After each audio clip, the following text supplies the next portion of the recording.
Welcome everybody, my name is Marcus Stone and in this video you will learn how you can easily create a private stories on Snapchat. So let's start. First, what you want to do is let's just make a screenshot and let's write here private story.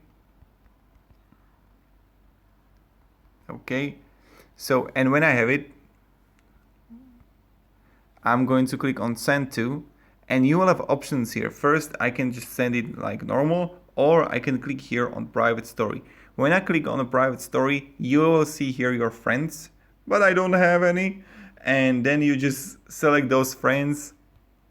This is just a tutorial video and you just send it to them. It's really simple and this is how we actually make it.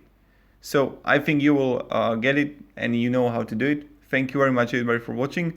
If this video was helpful, you can have a good day. Ooh. Thank you very much. Have a great day and see ya. Goodbye.